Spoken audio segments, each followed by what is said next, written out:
This is the Creatively Geeky Show, the support group for your creative process.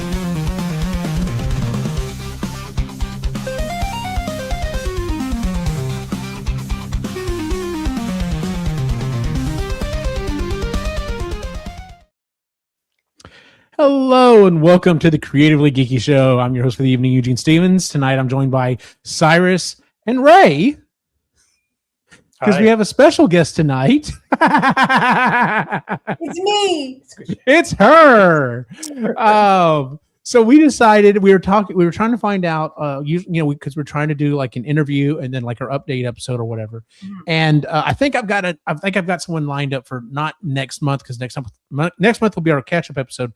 Month after that, I need to reach out to your boy Cy, who actually makes the indie games. I think he'd be fantastic on here. And I was like, should we see if we can move him in? And we're like, no, let's interview Kris. So that's what we are doing tonight. So I'm gonna make y'all big. No, I'm just playing. I'm not gonna do that to y'all. So he's like, please don't. No. Ray just jumps out of screen and she's just like, oh. The only reason you exist on this show, no. I'm aware. He is the reason why I'm here. Look, Super Mega Graphics was first in. I don't even know when I wrote. That was not today. I don't know when I wrote. 2:40 p.m. today. That wasn't today. I don't know when that was. I'm not serious. even recording the date.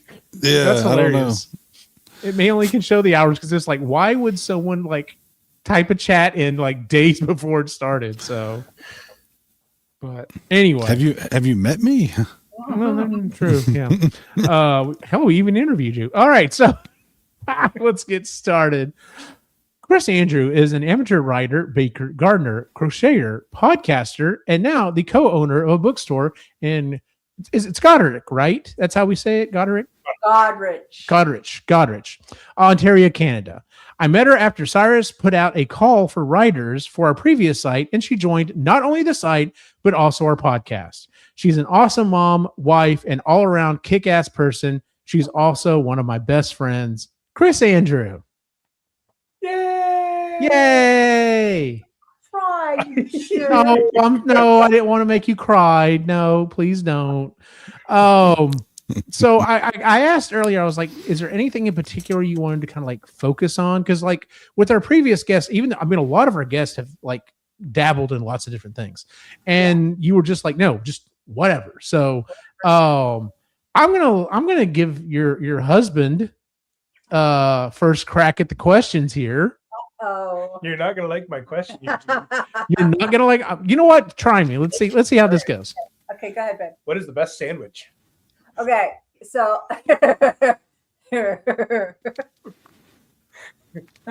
you asked me that before. There is a right answer, by the way. No. Oh, Well, okay. So for me, I do like it's deli meat and cheese and lettuce and stuff, but it's gotta have enough sauce. A lot of sandwiches don't have enough sauce. I need a condiment that I'm going to taste. 100%. Absolutely 100%. So it doesn't really matter as long as it's got enough sauce on it. See, I thought you'd go for like, because you used to love a Reuben with like. I never liked a Reuben because I don't like What is Montreal smoked Montreal smoked meat. That's what it was with a little bit of mustard. And can't eat that anymore. On the rye bread, marble rye. Yes, with Swiss cheese. I do. I can't eat that anymore. I get the heartburn. That's true. Yeah, it sucks whenever there's certain things you enjoyed eating and now you're just like, well, I can have that before maybe noon. No. So like I'll see my boys go in at like 9:00 at night and pour themselves a glass of orange juice, and I'm just like, oh no. My heartburn just flared up just watching you. So well, let's talk about how we met. So back in the day, we had a previous site and stuff, and I think we had already started the podcast at that point because we started the podcast pretty quickly after we started the site. And Cyrus, like unbeknownst to me, do you even remember where you posted like what the site was or anything? I do. It was an aspiring authors Facebook group. Okay. He had posted saying we were looking for author, or we were looking for writers for our website. Yeah. And you had replied, and I was just like, oh, I think it's too early. Stupid me. I was stupid. And then a little bit of time went by, and we reached out again. It was like, hey, if you're still interested, yes, definitely looking for additional people. And I don't think it was very long that we were like, hey, we're also doing this podcast. It's called a podcast. It's a we had to explain it back then because that was the thing. Yeah. Jesus, when was that? That was like 14, 15 years ago. Yeah, it was 2010. Yeah, that's been a minute. And we're like, hey, do you want to be on the show? And you were like, sure, I'll join the show or whatever. And yeah, so that was a lot of fun. And then I shut things down because I had 2 boys. It was ridiculous or whatever. And then it was like, I think I'm back in a point in my life where we can start doing stuff again. And reached out and was like, hey, we're getting the band back together. And you were like, yeah, sure, absolutely. And yeah, so that's how you got started. Do you remember some of the stuff that you used to write for the site? First, though, I had to submit some writing samples, which apparently I was the only one that had to do that. No, other people did too. Okay. Which was fine with me because I'm like, yeah, let's do it. So I sent in some writing samples. I used to write like movie reviews, and I had a couple short stories on there. Mm-hmm. That was back when we were doing Whiz Bang Parade. Well, the 5 minutes we did that. Yeah. Where we thought we'd do that and then realized we were terrible at it. Yeah. Yeah. And then when I got on the podcast, I realized I was like, I shouldn't be here. Ooh, What do you mean? Because I didn't understand anything you were talking about. I don't game. I don't understand technology. I have boomer level abilities when it comes to technology, and also about how much I care about it. I just don't care. So it was a lot of updated news for those specific things. And I realized very quickly, I'm like, I don't have anything to offer. I'm just sitting here in my kitchen staring at this screen with these boys, and I have nothing to offer. I don't know anything about gaming, and I don't know anything about computers or technology, and I don't keep up with any of it. And I'm like, Ray should be here. He would love this. And then every once in a while, I would throw in my own ideas, and I'd be like, hey, you should say that. Yeah. So then if I said anything that was remotely relevant, it was because of him. And then when we rebooted and you wanted to redo things, I'm like, Ray needs to join us, please, because I forced myself upon you. So yeah, and then it wasn't writing anymore. What we're doing now, which is pretty cool. And that's Awesome. Si, you have any questions right offhand you can think of, or? Oh, hit me with it, Tyler. Come on. Kris. Yeah, buddy. So, I don't remember that far back. 2010, it was a different world for me. It was a totally different lifetime. Yeah. What was it that you found appealing about the offer to want to be involved with any of us ever? That's a good question, actually. Wait. Don't get into that with, because like that's a whole nother story. Oh, okay. You two, sure, but like, Oh no, I don't think we need to. Ray is part of the Kris. So We're like an amorphous blob of person. right. So back when I first started writing, I have a tendency to take things quite literally. So I thought, okay, well, I've declared that I am a writer, therefore I must write, and I have to take every opportunity that comes along my way to write. And so I was part of a writing group. I was signed up, I think, at that point for a writing conference, or was thinking about it.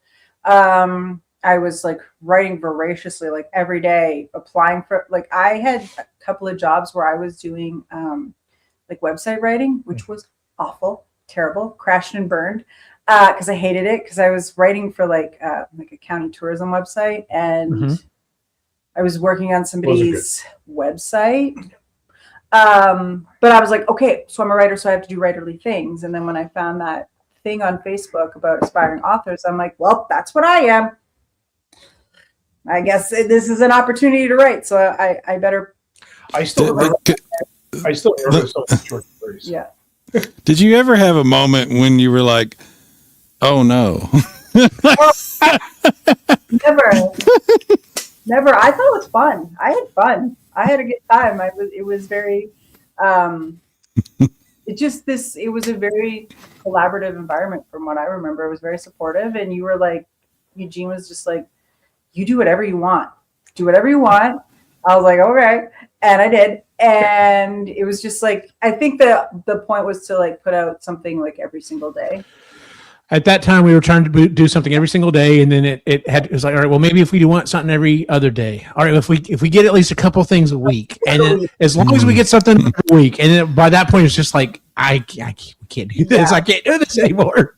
It was a lot. It was very fast paced, but I liked it because it kept me, because I was very new to writing, so it was like I had all this creative energy bursting out the seam. So I had all these ideas, and then I too got incredibly burnt out and had to stop, and really haven't gotten that momentum back since. So yeah.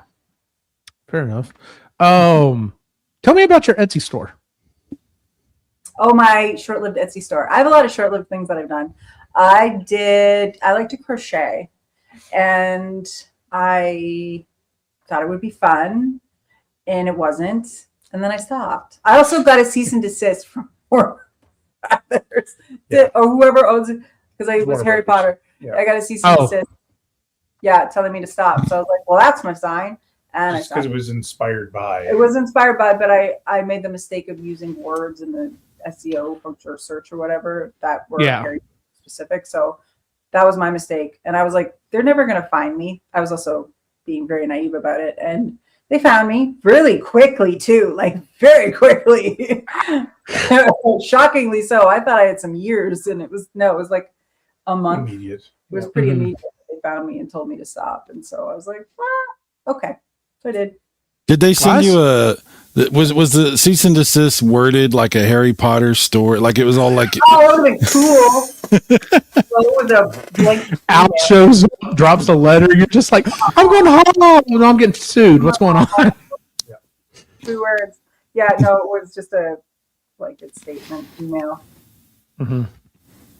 official notice from Hogwarts. It's all starts with the giant A and then the rest of the letters. And, which is so odd because there's so many people that sell things on Etsy that are clearly IP, like it's clearly using someone else's IP, myself included. And I've never gotten anything. I don't know if it's just because the holders of that IP don't care about it. It's happened to both of us. Yeah. Or I know it happened to you too, Ray. Yeah. Yeah. For Where's Waldo? My Where's Waldo skateboard that I which of all the things I'm like, really? No, random. Yep. They still haven't done anything with that character. I think it's hilarious. Mm-hmm. On the rights, but so there you go. That's the story of my Etsy store. I still have. Well, Christy does too. I still have my my toque that you made. So. Oh yeah, I forgot I did that. Yeah, and I did that. Oh, I don't because I'll be using it this weekend. Like that is my go-to. That's my go-to like cold hat. Like. Good. Glad you like it. So. Oh yeah, hell yeah. But apparently I should have ordered it in red, but I got it in blue because I like blue. So. Because apparently a toque is supposed to be red, and I'm like, whatever. I don't have a red toque. Which book was it we were reading? It was it's Beware of Chicken. He specifically said toque's supposed to be red, and I'm just like, is that really the case? No. So, okay, well, fair enough. No. Ray, what's your next question? What's your next question, babe? Hit me with it. Okay, you ready? Yeah, yes. babe. What is the scariest animal? Oh no. Birds. Just birds, in general, birds. Yes. I'm petrified. It is an irrational fear. I've used my children as human shields to put them in between me and a bird. I'm not lying. I'm not proud of it. But Logan was a human shield at the she was moment. 5. Yep. I was prepared to push her and shove her in front. It was a peacock who was roaming around the Toronto Zoo. And I was fine because I always had like alternate routes to get around the damn peacocks. But this one I couldn't. And I pulled her in front of me. It was was a horrible parenting moment, but What had happened originally was I was walking and I was pushing our youngest in the scooter or whatever, the and stroller thingy, yeah. and I was talking, and as I turn around, Kris is heading for the exit, like she's gone. And I was like, "What? Where are you going?" So I'm turning around and like, what happened? The bird, The peacock. peacock's The right there. stupid I'm like, peacock. okay, well, we can make it. Let's go. We That did. was awful. So birds. But that's holding Logan way in front. No, I put her in front of me. Yeah. It was an awful moment, but I did it. That's how you know it's irrational, because I didn't even think about it. It was just like, and there, take her, not me. Oh, And Okay. yeah, so that's any bird. I'm mostly afraid they're gonna like lunge at me. Fair enough. Like, Well, I get it for the bigger things like ostriches and stuff like that. Like, that's a geese. powerful bird. Geese, Yeah, geese. You know all about the geese, don't you, Cyrus? I do know about that. Yes. We all have our war stories. Yes, we do. Let's see. So far, Ray has asked the most hard hitting questions. Believe it or not, because you literally had to stop and think for both of those. Ours are just like, oh no, yeah, it was easy. So, do you have another question you want to jump in with? If not, I've got another one loaded. I'm just wondering, when you cook birds, how do you feel about that? Is it like vindicated. vindicated? like you're like, I savor this moment. My enemy is fallen before me. Yeah. You know, that sort of thing. Yep. Not so scary now, huh? You know, and it's like gloating over the carcass, shoving her hand in the stuffing, getting it in. How you like that? You like that, bird? I don't know if it's that violent, but I don't think that. Ray walks in the kitchen. She's just going at it, choking the chicken. No. Hopefully not. Next question. Moving on. So you also I love the fact that you said that you do lots of different little things. You want to tell us about baking for the farmers market? I did that too. Yes, you did. There was a farmer's I market remember. in one of the towns we lived in, and I did it for a summer. I really like baking. I do. It's I don't mind cooking, but I really like baking, and especially when it turns out and people think it's yummy. Mm-hmm. I really enjoy that. So I decided to do that 1 day a week, and I had my four or five basic things that I did every single week. I think. Well, I made chocolate chip cookies, Rice Krispie squares, peanut butter cookies, salted caramel cookies, and brownies. So 5. And And the Rice Krispies and the brownies always sold out. usually always sold out. And then the cookies. Nice. was Yeah, they would eventually- dwindle. But yeah, it was just like this fun little venture that I did, and Wicked's being Apparently, Wicked He is needs ready to- to play. talked about too. Yeah, and I really like baking. It's fun for me. It's relaxing, and I don't want anybody helping me though in the kitchen. I was not one of Fair those enough. moms like, let's bake. I was like, I will do it, then you can eat it. Don't no. And then Logan, as a result, she's the same way. Don't be in the kitchen with her while she's No. baking. We can't. It's not a collaborative bonding moment for us. It's she makes something and then we get to try it. We Okay. bond for sharing good stuff. Yes, we bond over the end result, not during. It's not a very collaborative process. But I stopped because during that summer, because I do make tasty treats, I wound up gaining 15 pounds. I'm pretty sure I gained 20. So I stopped because it was getting fluffy, and I was like, I don't think that was a good idea. But then there's a big pumpkin fest, and so I did have a table at Pumpkin Fest, and I made pumpkin sugar cookies, which were really good. Mhm. And that was fun. So yeah, it was lots of fun. I liked doing it. All right, Ray, your turn. Yep. Okay, hit me again, babe. Apples or oranges? But wait, no, I need more. I need more than that. No. Apples or oranges? Okay, so then I'm gonna mess with the questions. Apples for baking, oranges only from the fridge when they're perfectly ripe and cold for a snack. Yum. So it depends on what we're doing with them, right? It depends. Yes, Yeah. that's the answer. It depends. Cyrus, you're next. What is your name? What is your quest? No. Let's see. What is your favorite color? I'm going to jump in and I'm going to change the tone of my questions now. Okay, fair enough. As an author, Okay. what element of storytelling do you find to be the most difficult? Whether it be character development or trying to foreshadow events, or is there an element to telling a story that gives you the most trouble? Probably finishing it. Oh, well, okay. No, I'm good at that. Stephen King syndrome. Okay, that's fair. Yeah, I have a hard time because I'll get to a point where I'm like, this is stupid. This sucks. I hate doing this. This is a terrible story. It's actually not good. So I always hit that. And it's usually like around the halfway-ish mark. Look at you nodding over there. Well, let me ask you this then. When you are making up your mind that a story is good or not, is this something that happens as you're writing or when you're going back and rereading, or is it just in your head knowing where things are going? Like, how does that develop? That's a good How question. does the story develop? Well, what I'm wondering is, at what point do you find yourself questioning whether or not you should keep going? When do you notice this first start to occur in your process?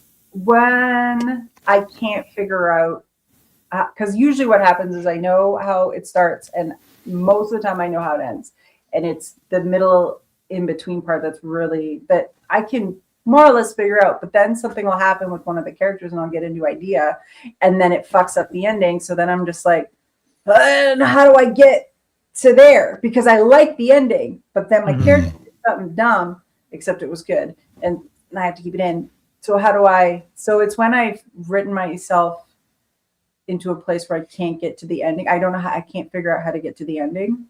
I'm really frustrated. I was going to say it's the ending that you originally planned. Yes, and I'm very big on.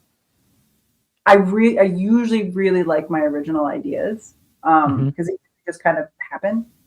And I play around with it. It morphs and changes and stuff. But yeah, like when I start not knowing what happens next, I start not liking it. And That's interesting. Yeah, I've had this happen to me too, where I have an ending in mind, and then as I'm writing it, I start to realize I'm telling a different story, and that's a moment. That's definitely a moment. So yeah, because usually at that point I put in a lot of time and effort into an outline.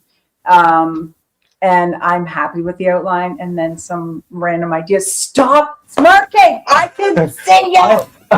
I have a story I'm going to tell. Oh my God! He knows too much. He knows too much. There's no mystery left. But yeah. What were you? Well, I was going to say there was a story that she was writing, and she had it fully fleshed out. She's like, okay, this is where it's going to go. I'm like, cool, it sounds good. And she was writing it, and she was like, this is okay. And then she brought in a couple of characters, and she's like, I prefer their story, and I want to write about them. But it made her mad that she wanted to write about them instead of her original plan. Yes. And she's like, I don't want to write it at all. Now I got irritated at myself. This is my own brain doing these things. Wow, that's really fascinating to me, Kris, because what we have to do, this is just me talking to you, writer.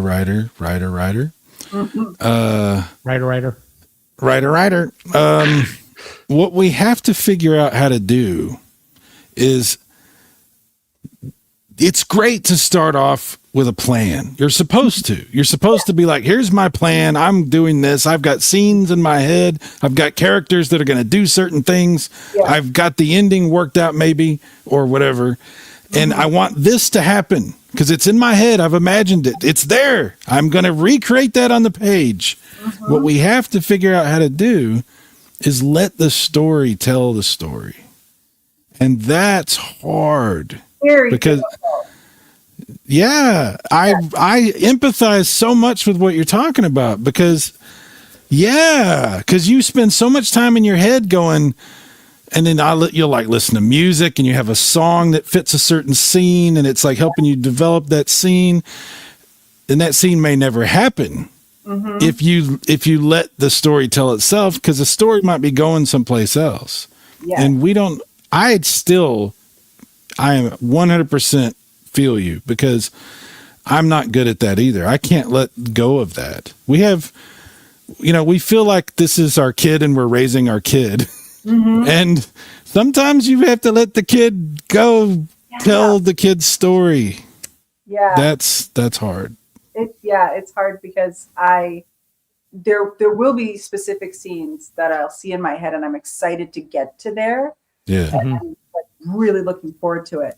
And then as I'm approaching said scene, because I will have set up the whole story to get there, and then I've got that scene, and then it's after, I'm like, what do I do now? I spent all that time and energy getting to this point, and we're there. Or I'll like have some random idea, because I don't feel like I'm very good at like twists and turns and stuff like that, so I don't plan on it. It's a control thing. Yeah, we can't do it's. If we could ever figure this out, all of us as storytellers, if we could ever figure out how to let go of that and just let it happen, I feel like we would surprise ourselves with what's possible. But for sure. that I don't know how to do that. It's like people. So I'm a plotting pantser, so I have to have a general gist of where the story is going, and then in between I can like, different little things can happen that I'm not expecting, or I can just think of on the fly. I've heard of people who do this. I've never met a pantser who can just like go and have no plan. That's very like. No. Never. I have an extreme plotter who's plotted like they spend 4 to 6 months just on their outline, and I've met that kind of person, and I'm like, I'm not that either. I'm in between. But right. Sit down. Let it all. I cannot. That gives me anxiety. That would be too much. Yes. If you've read Stephen King's On Writing, that's how he talks about he writes. He's like, but he even says, like, he even admits, he goes, but sometimes that gets me in trouble because I create the characters, I kind of have the idea, and I let the story go where it's going to go, and then I don't know how to land the plane. Like, it's like, okay, but I've got a deadline. I have to. And so he even kind of admitted that he's just like, yeah, I know I'm not the greatest at endings. I'm sorry. I'm just not the greatest at endings. I find it interesting that his son apparently is really good at it. In fact, when he's collaborated with his dad, they've turned out some really, really good books because he's got his son to help, land the plane essentially. But no, I get what you're saying. I get what you're saying. I wanted to ask about, because you have the shared writing thing there with Sai. Like I said, I still have an Etsy store going, and I remember when you were deciding to start your Etsy store, all of the back and forth between us and everything about like, okay, well, how do you handle shipping? How do you figure out shipping? How do you figure out how you're going to buy? Because it wasn't super easy. Like you would think it would be laid out where it is, but it's just like, oh no, you can use whatever you want. I'm like, no, I need you to tell me. Yes. It's too many options. It fits in here. Is that what I should use? Like, yeah. So, yeah. So do you still have nightmares from that? Like I've finally gotten past all of that to the point that like, I feel like I've finally got a hold of it and I'm not overcharging people for stuff. But like, do you ever think back to that and think, you could have done better? You should have even tried at the first. Like, what are your thoughts on that? I have a bad habit, like most millennials, of turning hobbies into side hustles instead of just letting them be hobbies. And tell me about it. Yeah, I wish I would have just let it be a hobby. I wish I would have like, it's my creative element, and I just enjoy doing this for the sake of doing it. And for some reason, I had the little gremlin in the back of my head being like, "You can make money at this." That's society. Yeah, that's, but like hustle culture like hit our generation hard. Hard.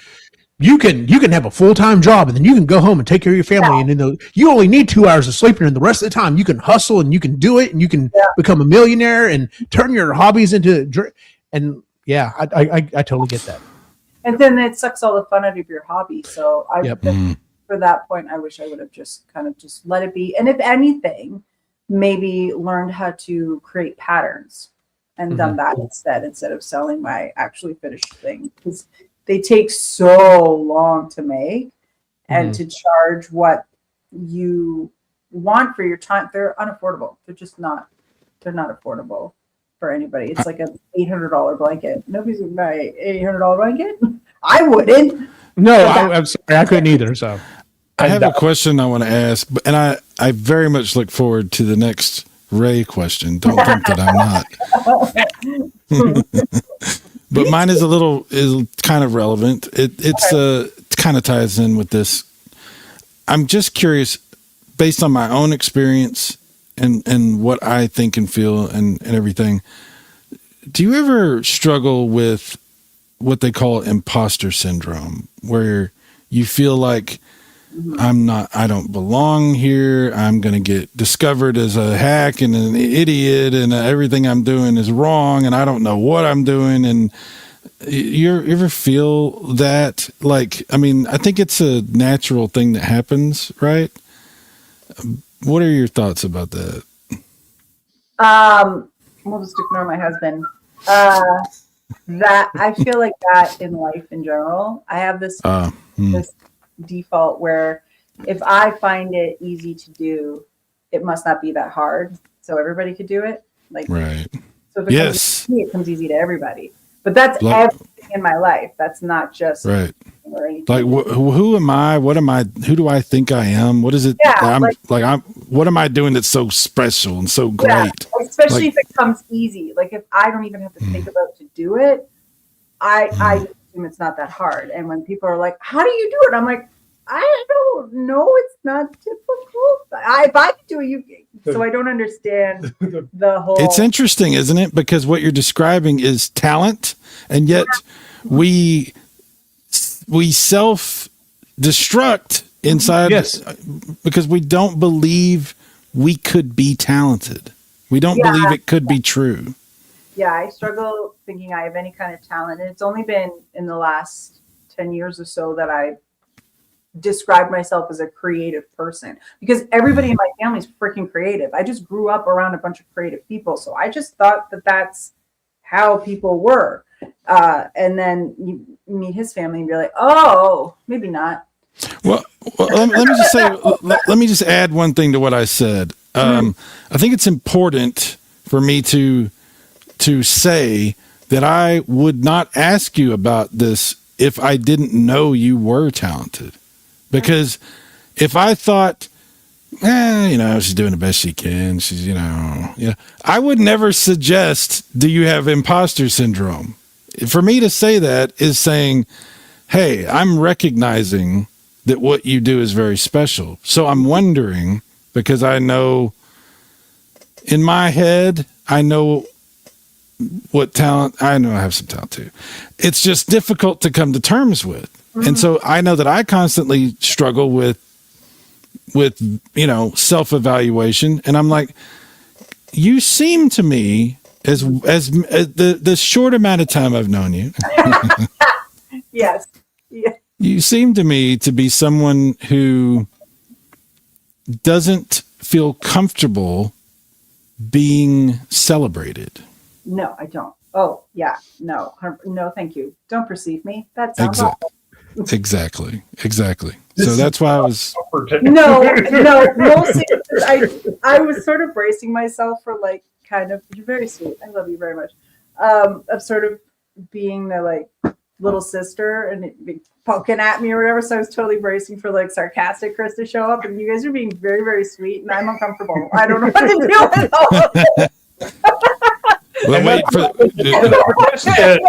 wait for the second half of this interview. No, right. Before Ray jumps in here real quick. So do you feel like, is there anything that you feel like as you've gotten older, you're just like, because I mean, I can't remember. I'm sure. I think it was the Epically Geeky show. I think it was the main show. We talked about imposter syndrome. I brought it up, and I know you were on that episode, Kris. I don't remember who else was on that episode. But okay, so Ray was on there as well, and I know we talked about it. And the older I've gotten, the less imposter syndrome I've had, mainly because I've looked around and there's like there's a show I used to watch on YouTube, and one of his little stingers on there was nobody knows what they're doing.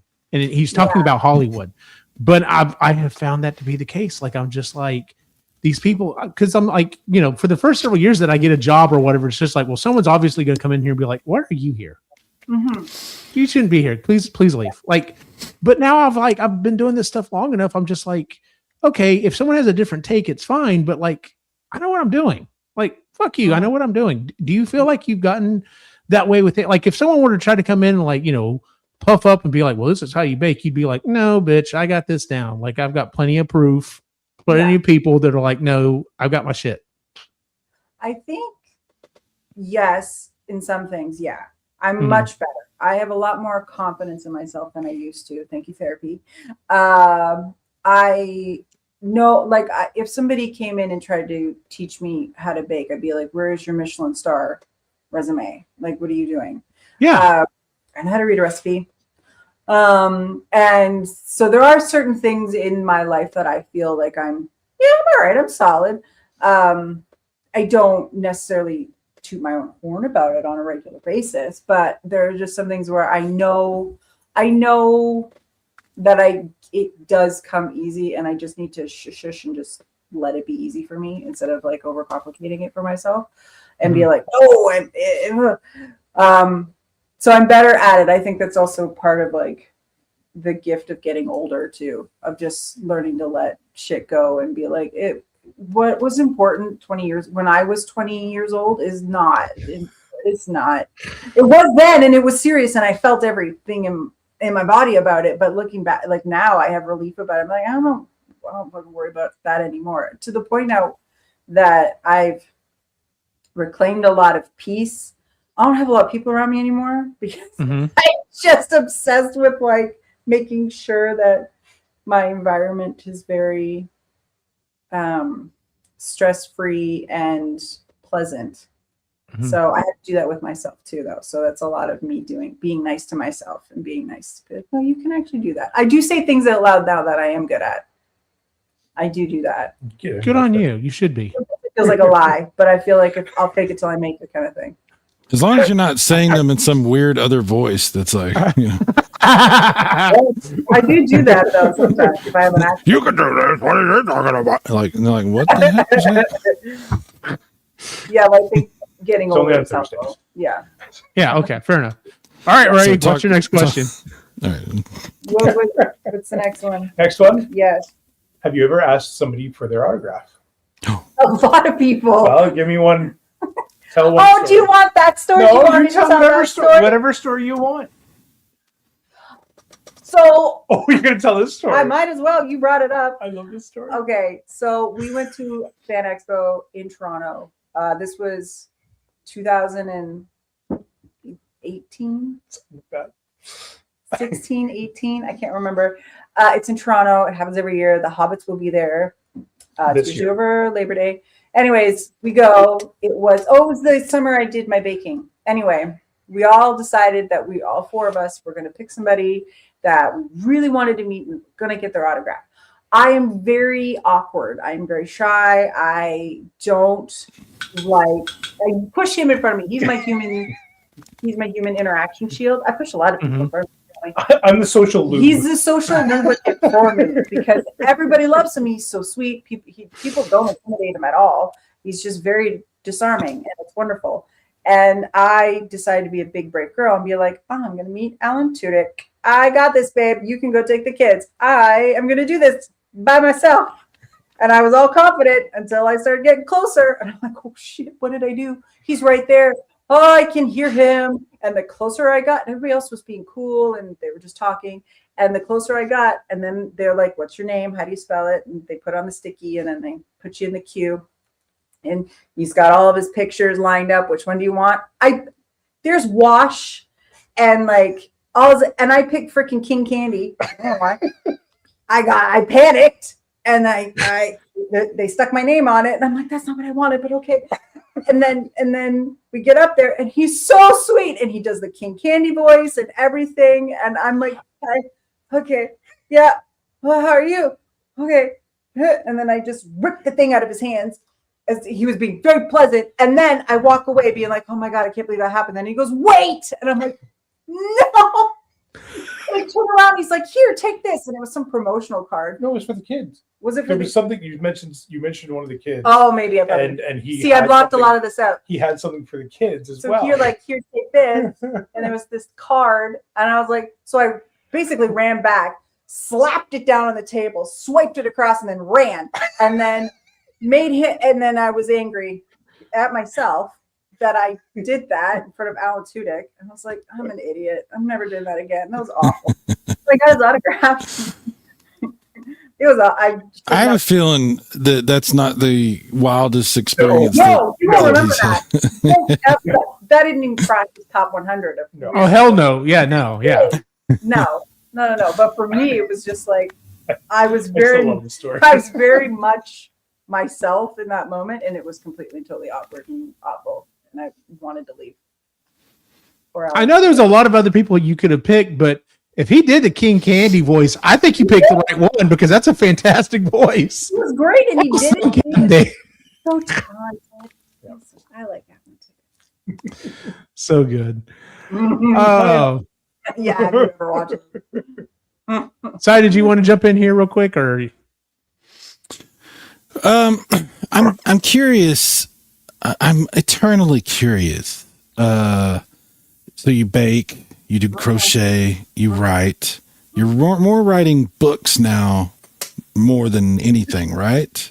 You're writing Nothing. a book. No, you're not writing anything at the moment. Anything? No. But okay. So okay, well that's a good question then.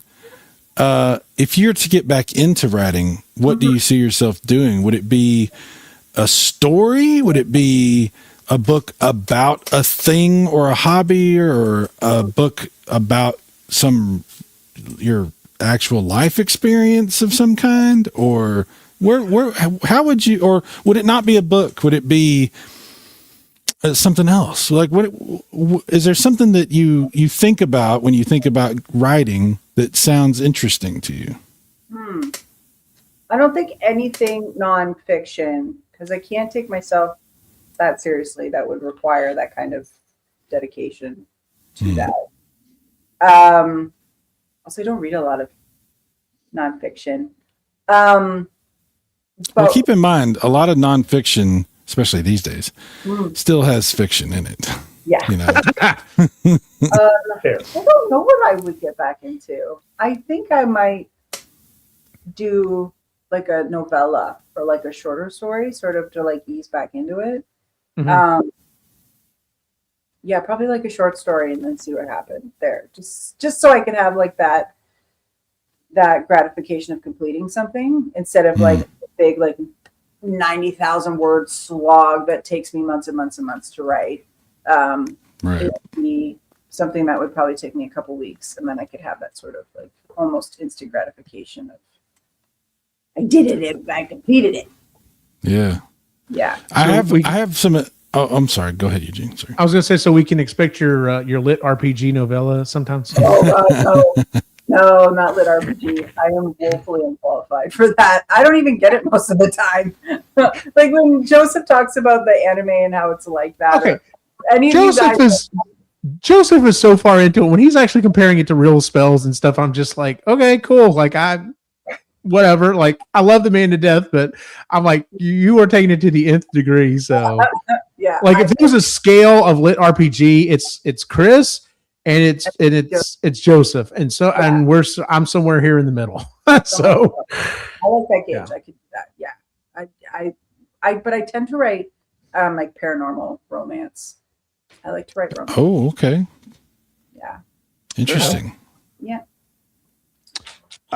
so your current project, I guess to say, Yes. is y'all are opening a bookstore. Like that is it's so freaking cool. Like I remember seeing Sean's comment the other day because we do a weekly thing where we kind of do like a catch up video, and he was just like, you could tell he was just like, that is so cool. I cannot wait for it to be started.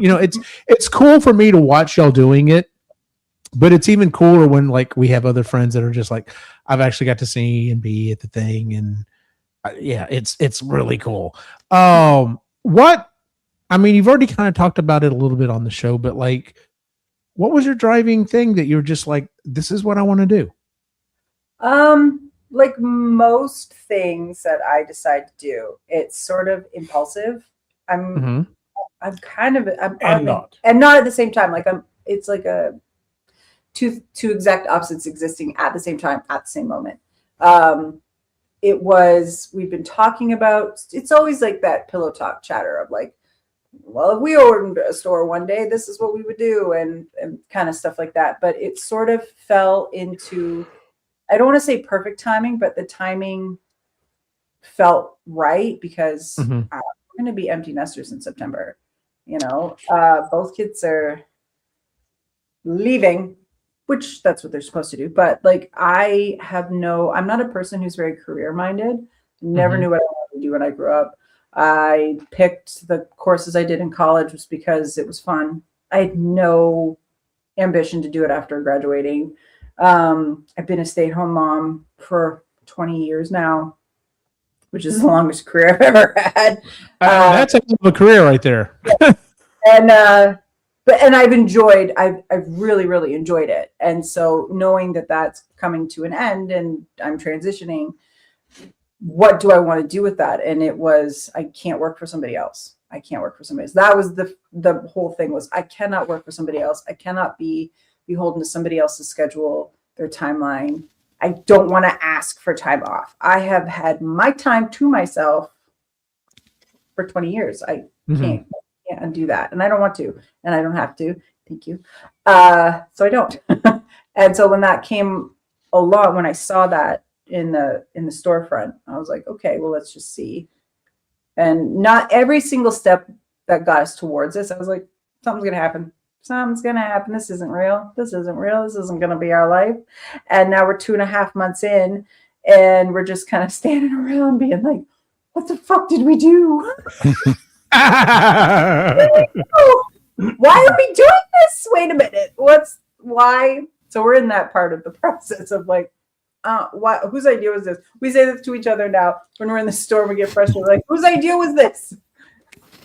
Why did we do this? Y'all sound like me and Christy with the boys sometime. Well, you wanted kids. Wait, I thought you wanted them.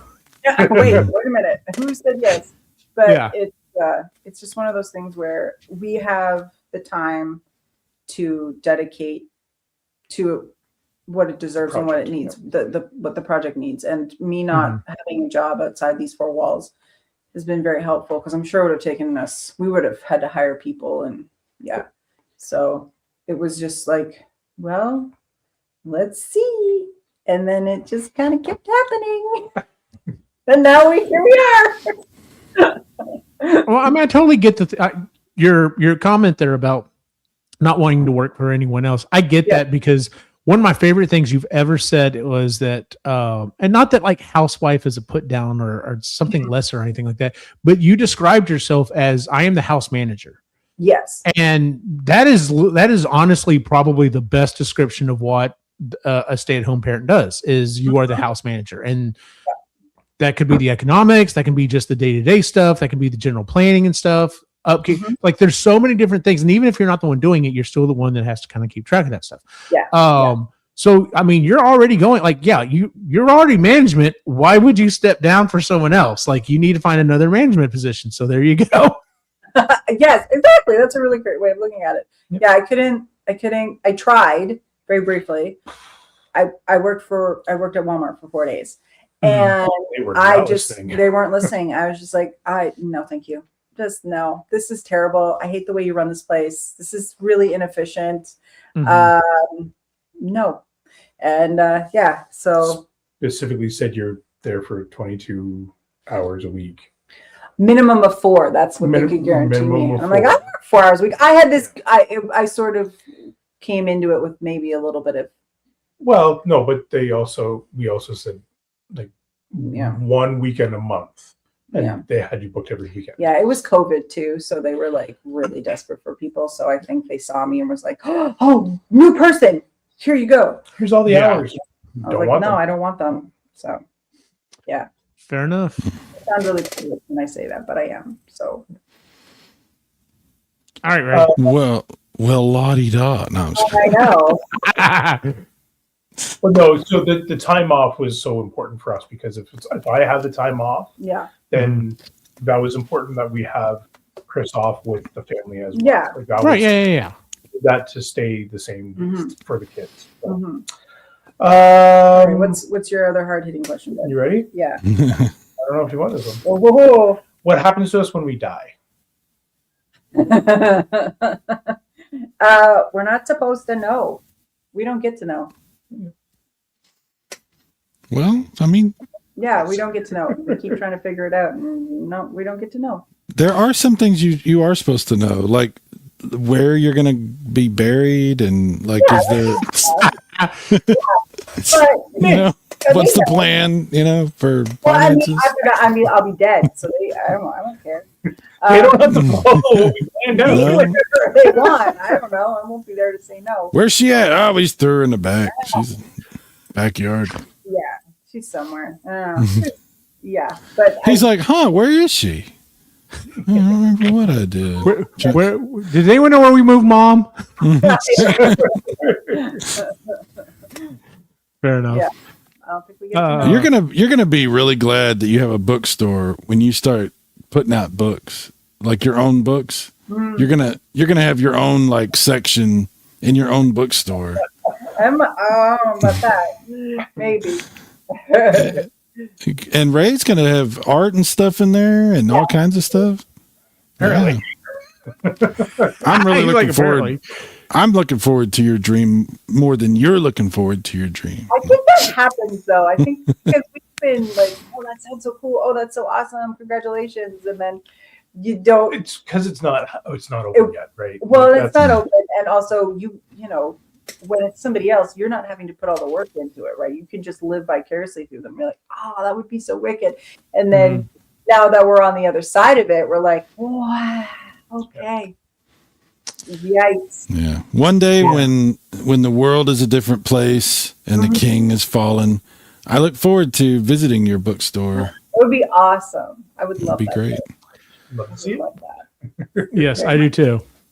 Mhm. To the point I've even got documentation sitting right there that it's supposed to be going Friday with Christy to see if we can get some stuff taken care of. Let's see here. I was gonna say, let's see if I had any other questions right offhand. That how do you handle this? Here's one that we always ask everyone: how do you handle writer's block / lack of creativity? Not well. I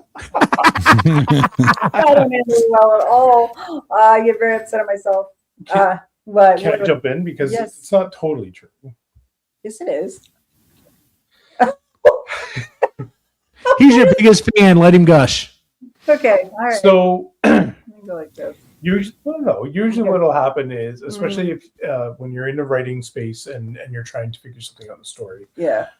that's when my favorite part of the storytelling happens, because it's when I jump in and I ask questions and I come with curiosity. I'm an ideas person. Mhm. I will start throwing out ideas and all those things as to like, okay, like what are you like going like this route with this? I see you mentioned this. Does that mean that this is going to happen? Mhm. And like I start throwing those ideas out there, and usually by the time we're done talking, something is clicked, and you're like, okay. And then you're typing away again. And that's my, like, I love the creation of that world with you. And that's, yeah. So, Sai, if you ever need an ideas guy, just, give me a shout. Well, I was going to say, I think the idea of having a spouse that takes an interest in your, your art and your talent is amazing, and I am very envious because I never knew what that was like. It's pretty great. Also, we don't know any different, No, so we we don't. just think this is normal. It is normal.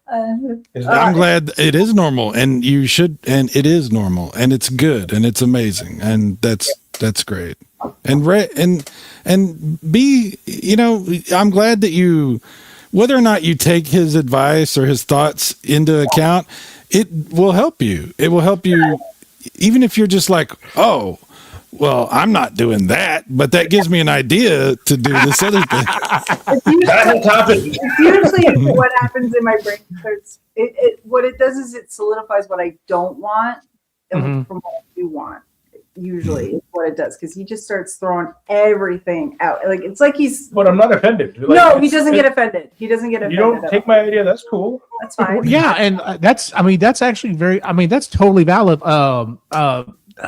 Adam Savage famously talks about a model or something he was going to paint, and he could not for the life of him figure out what he was going to paint it. And he's just like, I'm going to paint it red with green stripes because I know that's wrong.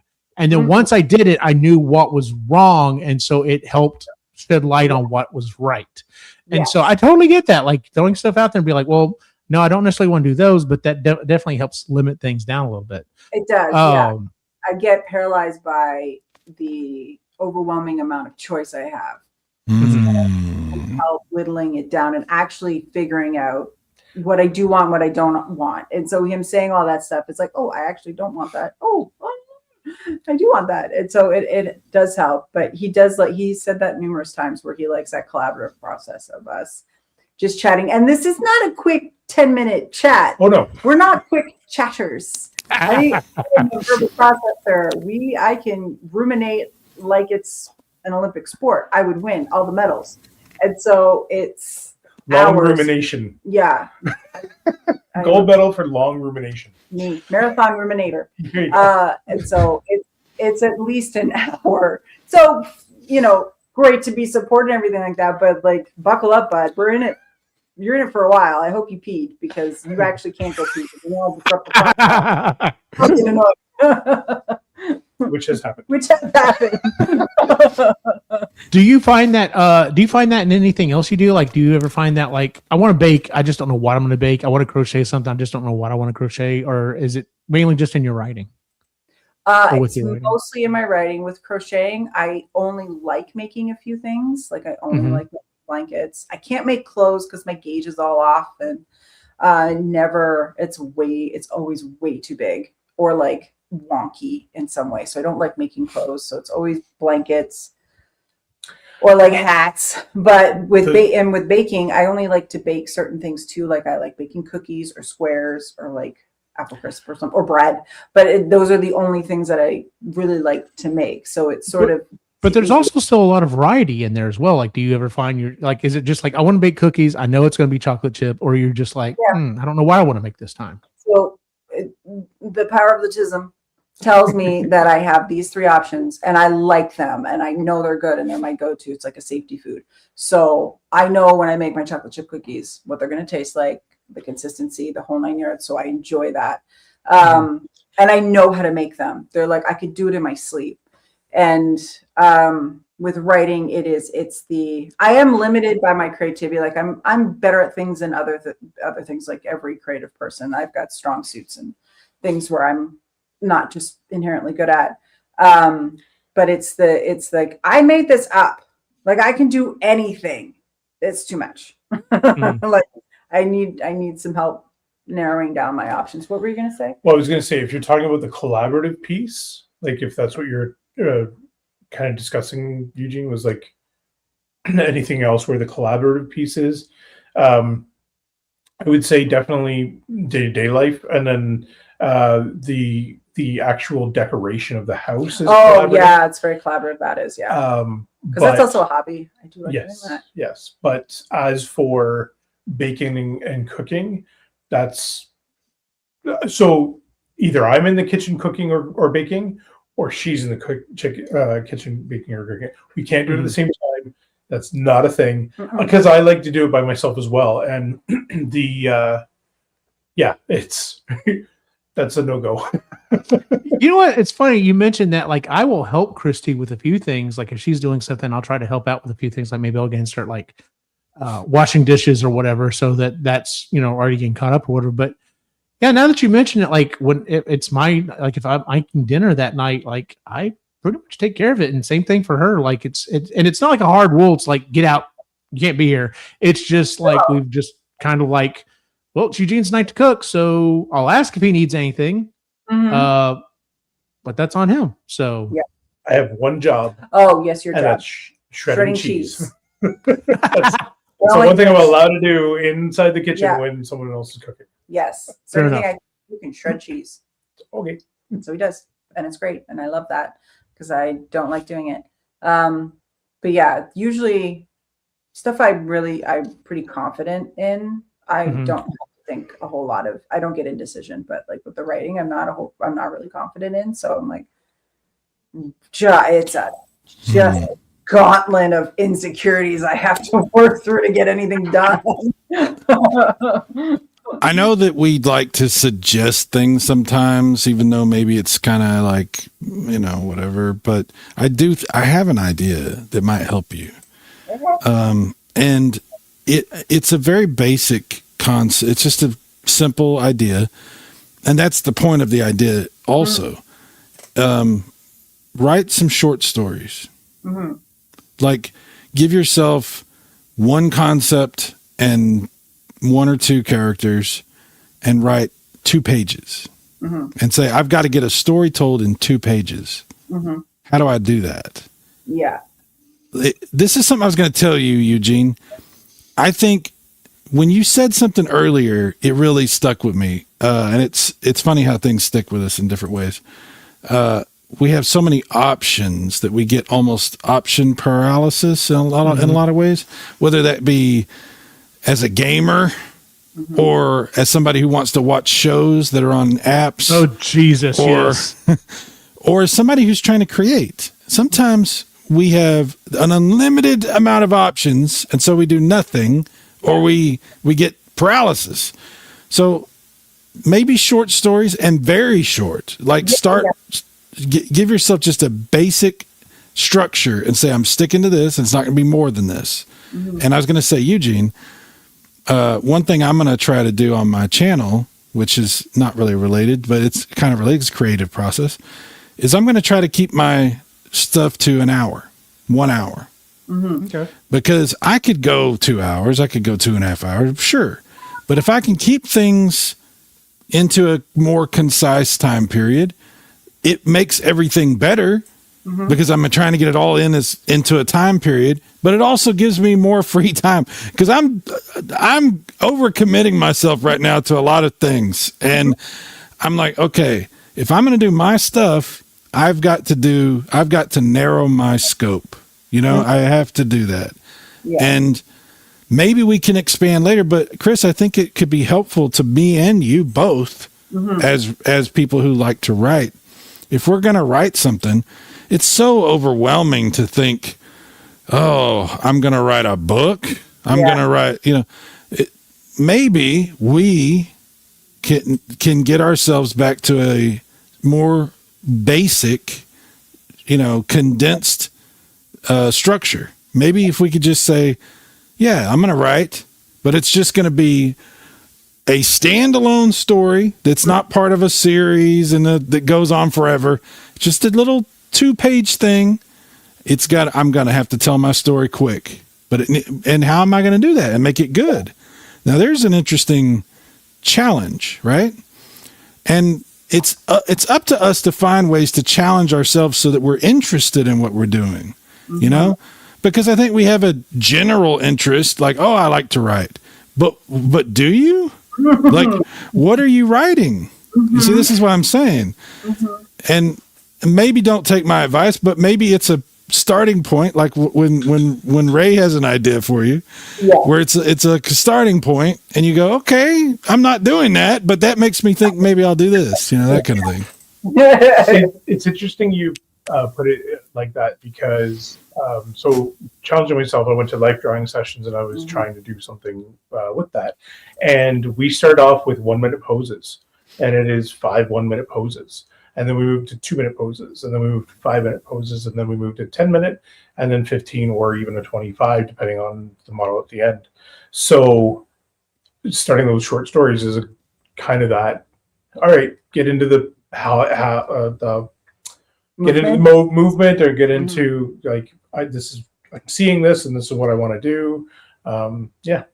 Because what's funny is we've talked about that after the 1 and 2 minutes, the 25-minute feels like it both feels like it's forever and not enough time. Like it's really interesting. So. I mean, I've kind of done that with the video game stuff that I'm doing. Like I've did this self-imposed thing of I'm going to go through all of the old games that I had, and yet if I have some time by myself and I'm like, I feel like playing a video game, I have no idea what the hell I'm going to play. Like I've got so much stuff. But if I'm doing a show, I'm like, oh no, I know the next thing I'm doing is more Sega Genesis, and then after that, that totally makes sense of imposing those limitations on yourself to help with your creativity. And I hear lots of other creatives I listen to on podcasts and stuff say the same thing. They're just like, yeah, if I just walk out into my shop and I don't have anything in particular to do, I don't know what to make. But if I'm just like, you know what? No, you have to make something with that. It has to be that, or it has to be something that I can use. Like it can't be just, and then that's what tends to kind of snowball some stuff. So we've talked about this a lot, but I don't know if I know your specific thoughts. What are your feelings about AI and its use? Ooh. So again, I think where I have limitations with technology, mainly because I just don't understand it. It's like magic to me. I don't know. How did they put the lightning in the wires? Like that's he knows, he gets it, but I don't have any kind of understanding of how any of it works. It just doesn't stick in my brain. And because of that, I think I kind of have this sort of like ignorant bliss where I'm like, I don't care. Like, I don't know. That's fair enough. Yeah. And okay. And I kind of, some of it, I kind of understand why it exists, especially for like back in the day when I was like committed to being a writer.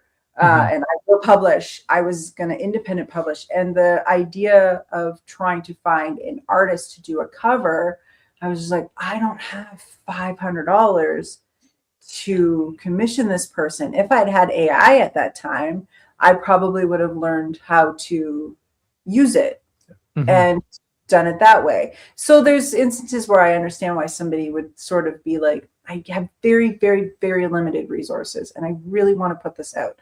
Other times I think it's just people being opportunists and being lazy and just sort of like trying to make like a quick buck or pull the wool over somebody's eyes or something. But as a whole, I don't think it's taken over anything.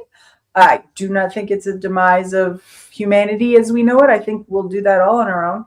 And I don't even know how to, I barely know how to use ChatGPT. Like my level of using AI is putting a question into Google. That's sort of where I'm at, because I just don't understand it. And I'm such an analog person that I cannot be bothered. Can I give you another unsolicited advice about something? I play with ChatGPT sometimes in a very silly way. I do nonsense stuff with it. It's very funny. He likes to make lots of music for everyone we know. Well, I do that, but like I made an image the other day of Captain Kirk and Khan playing a Sega Genesis against each other, you know, which fit with the Star Trek II Genesis theme.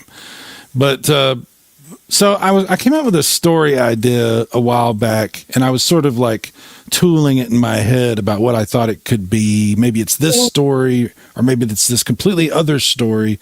And I was trying to decide which angle I was going to go. Oh, what's up, Bass? How you doing?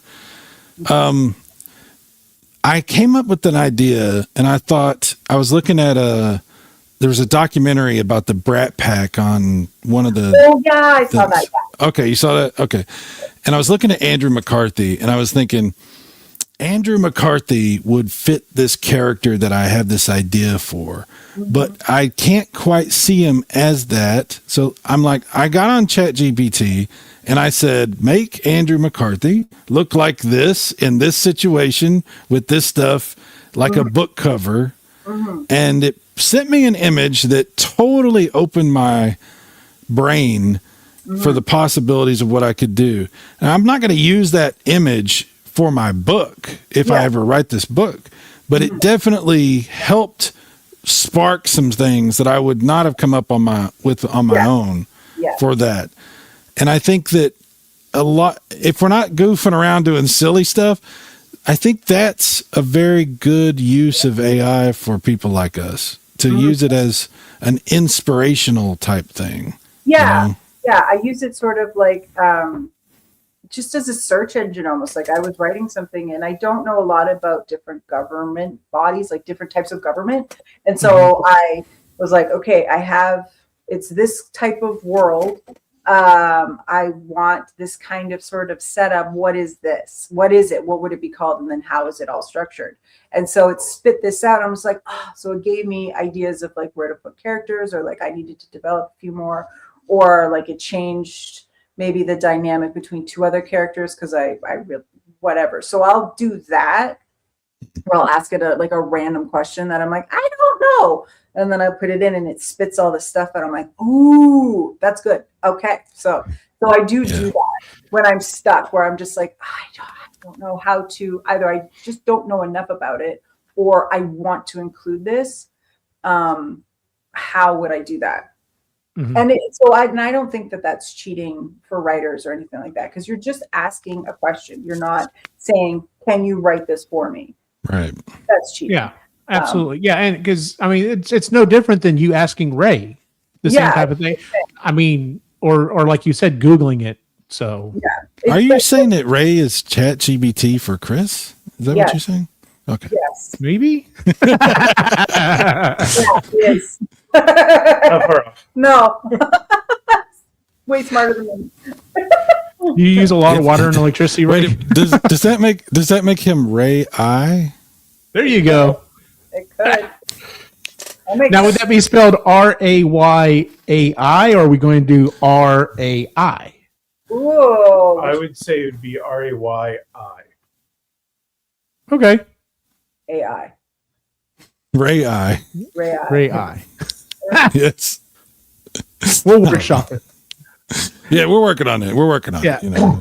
I'm I gonna go to create a him though. t-shirt now. If we get like, it's a he's the IT department in this house. So like if one of us gets like an email or whatever, we show it to him. Like, is this a scam?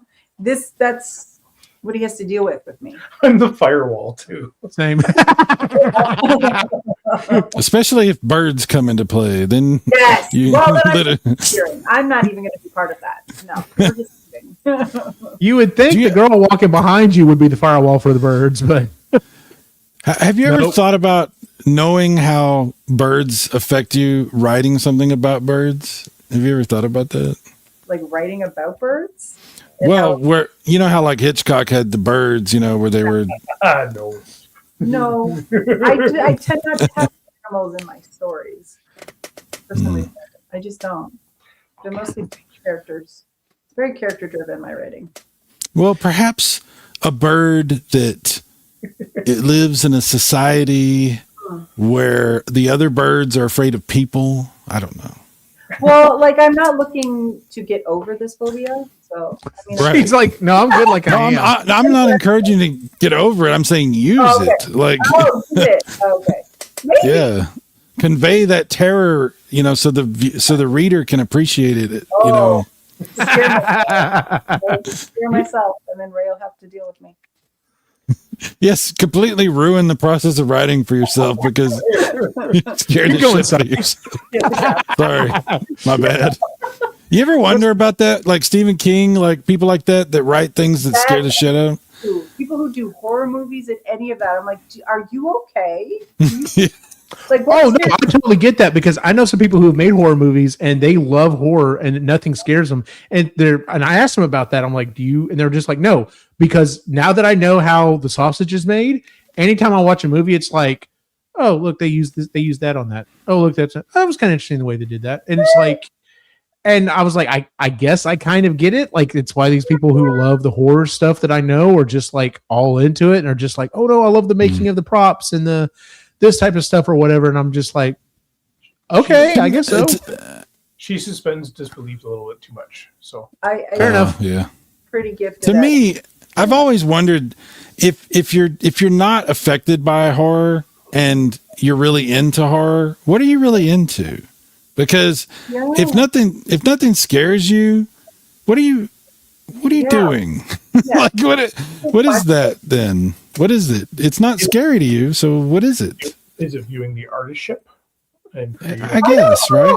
Because I like horror movies, and I don't usually get too scared by them, but there are some where they get into the psychological stuff or whatever, and it starts to be like, oh wow, this is creepy, or and when it gets to that uncomfortable level of like terror, then I'm like, oh shit, this is a little too much. Yeah. And I always wonder about people that make stuff like that. It's one thing to make like a slasher film or some gore fest or whatever, but like an actually scary movie that's like scary because it like makes you think about stuff. Yeah. I'm like, ooh, that would be challenging, I think. Yeah. Give yourself nightmares. Yeah. Yeah. I want to write something like that. I want to scare myself, because my thing is like, if you're not scared, how do you expect your audience to be scared? And if you're not expecting them to be scared, what are you expecting them to feel? Like, Yeah. I get that. That's interesting because if what you're writing doesn't make you laugh, then why would you expect anyone else to make it laugh? Right. So yeah. Good How point, would you Si. even know? How would you even know that it was the thing that you think you're doing? Yeah. Mhm. Very It's an interesting. Yeah. deep. Like Well, does that. anyone have any other questions they wanted to ask Oh. Chris before we sign off for the evening? I'll throw one out there. Oh god. All right, what you got for us, Ray? You only get one song to listen to. Oh, Anytime that you listen to music, this song is the only song that plays. I What don't have one. song is that going to be? I don't have one because I'm very much a mood listener. So Mhm. I can't pick.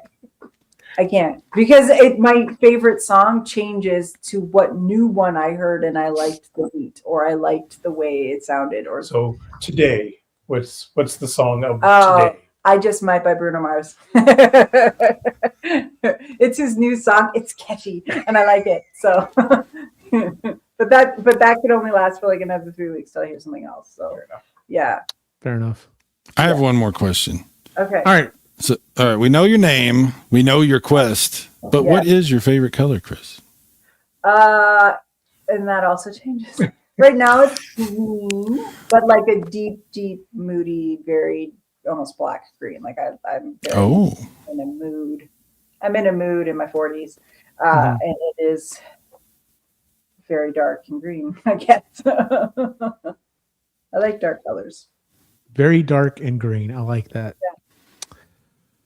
Well, I think this has been fun. I hope you enjoyed us asking all these questions and putting you kind of center I stage. didn't know what to expect. I was not nervous, but I'm like, because I said I don't care what you ask me. Ask me whatever you want. can we ask Bassarino if he's still here? Does he have any questions for Chris? Like anything he Yeah, wants we to ask? we can go ahead and do like social media stuff. And if Bassarino's got any questions, put them in there if you're still there. So, let's go ahead and let's go ahead and move on to. Actually, let's talk about. So next month is our catch up episode. So we'll be talking about what we've been working on, what we said we were going to hopefully get done or whatever. I have no recollection of even what I put down.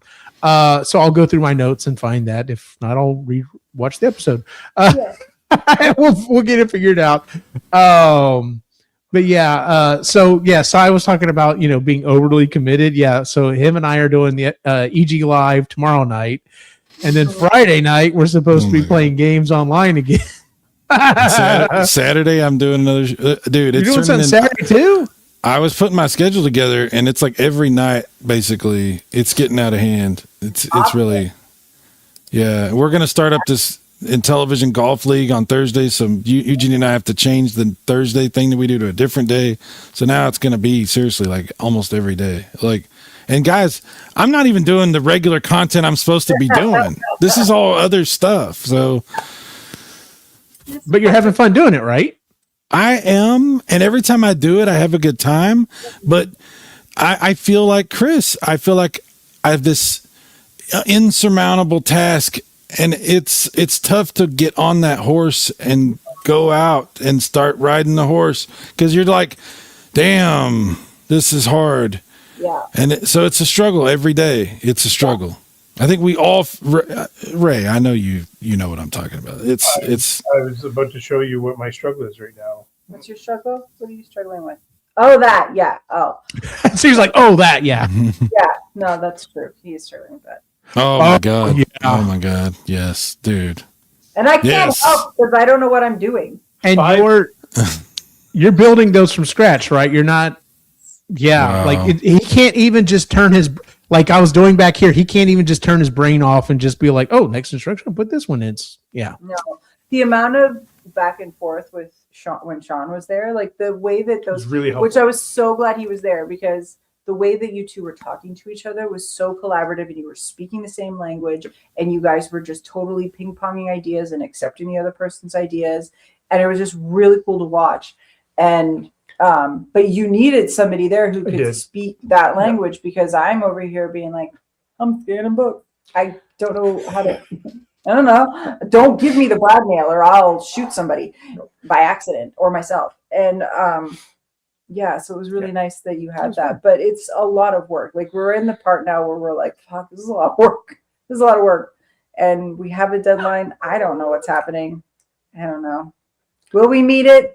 We're hoping. We're hoping. We do have to have a talk about that. What are we going to open with is what kind of the discussion Yes, is. we have to. Yeah. What can we that's the open talk. with? Yeah. And what are we okay with waiting for? Yes. Mhm. That's the discussion. Yep. Among them. Yeah.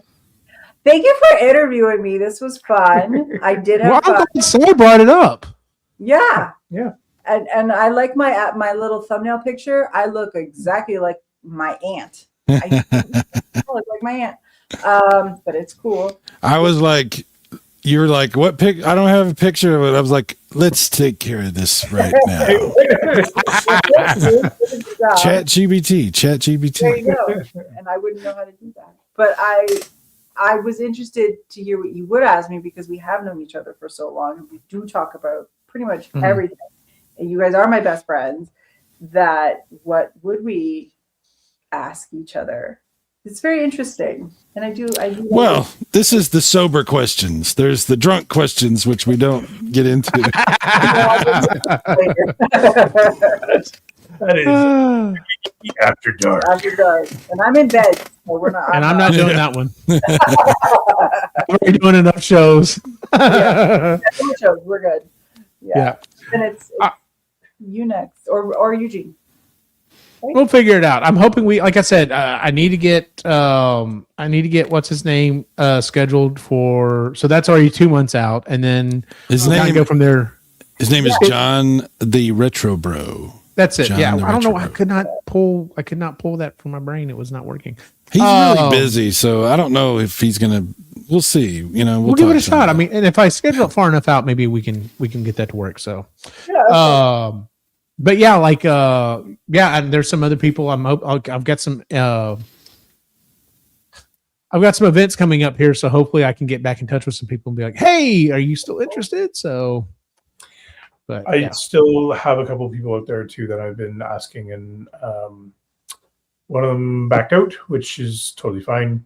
They were as things were like getting real, they got a little nervous, and I was like, I don't know if I can talk about anything. I'm like, okay. Another one I thought of is another tattoo artist who's an apprentice that I thought might be willing to chat about their.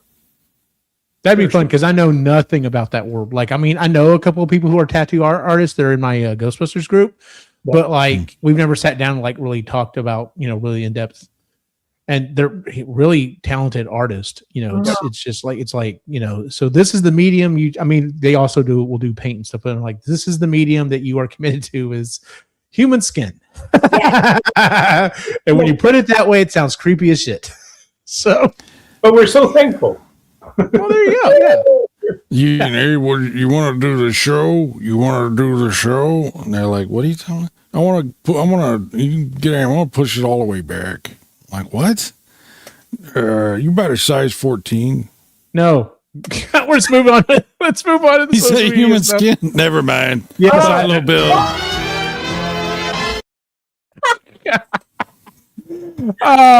We're going to start with Kris because reasons.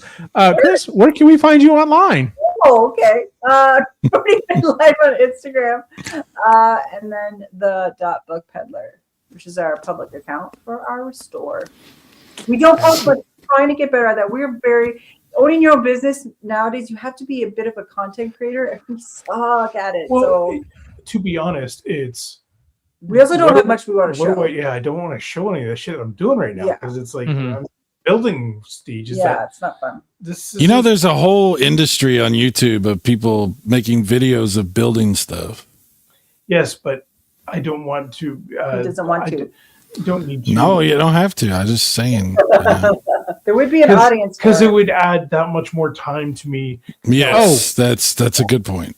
Absolutely. And see, the other thing is you could go, I'm just going to throw this out there because there's always the thing of like, you're thinking about, I don't want to take pictures and share it. And be like, well, if you really want to do it, you should be doing reels. And I'm just like I'm so tired of doing reels. Like every so while, like I'll put them out there and they won't do anything. And I'm just like, you know what? I think I'm about done. And then one will hit and be like, oh, look, 2,000 people watch this one. I'm like, it makes no sense. A little bit longer. Oh yeah. It's total garbage. Total garbage. Frustrating. Yeah. So, And I'm at the Book Peddler as well, and then also the Reluctant Yeti on Instagram. So, What is that one you have? The Book Peddler. What is the Book Peddler? Yes. Every time I see that name, I think of this is going to sound so random. I think of like one of those old cop shows where they're interviewing somebody and they're like, yeah, you're some kind of book peddler. I don't know. Yes. Yes. Yeah. at least it's peddler, not pusher. If it was pusher, that might be what the book Don't you pusher. come into my neighborhood pushing your books on the kids. They'll run you out of town, mister. We are book pushers. That's what you should be. Cyrus, where can we find you? Come on, dude. Super Mega Graphics 64, the ultimate YouTube channel for video games and live streams and craziness. Oh, Sunday. Yeah, Sunday, only on pay-per-view. You could be a member. Join the Super Mega Members Club today. Watch my crazy AI nonsense that I throw on for members, which I do quite a bit, actually. I was gonna say, have you come up with like everyone has like the whatever army, the whatever. Do you have a Cyrus group like the people, myself included? It's the Super Mega Members Club. Yes, Super Mega Members Club. Okay, name. something like that. I don't remember what I called it. Okay. Yeah. You're a Meggie. You're a Meggie. Oh, okay. okay. Jeez. I want to be a 64er. No, that's reserved. That's a higher tier. We haven't started that yet. That'll Too close to 6-7.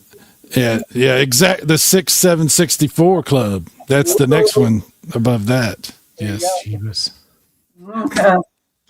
yes, but you can't pay for it with money. Only blood. So That's how I'm still trying to figure out how to get that into YouTube. It's just not working. So, well, not with that attitude. you can, of course, find all the stuff we do here at epicallygeeky.com, where we have all the shows and everything. But we're going to talk about that here in just a second. And then, as always, you can follow my individual wacky adventure online at Optimus Gene. For everyone in the site. Oh, and technically you jumped in, Cyrus, way back when at some point to make a comment. But Bassarino was the only one we hit in the comments tonight. So thanks for showing up, Bass. It's always good seeing you, man. for everyone in the site and on the chat and everything else, have a good night. Make sure to check out epicallygeeky.com, where you can find all of the shows that we do, including the Epically Geeky Show, Marginally Geeky Book Club, Creatively Geeky, Sustainably Geeky, EG Live, and EG Gaming. But before you do, make sure to like and subscribe here on YouTube. And if you're a person with a human-style body, why not head over to our TeePublic store and grab a t-shirt, hat, shorts, or whatever else they sell to cover that body. You can find the link in the show notes. And thanks for supporting us here at Epically Geeky. See you next time.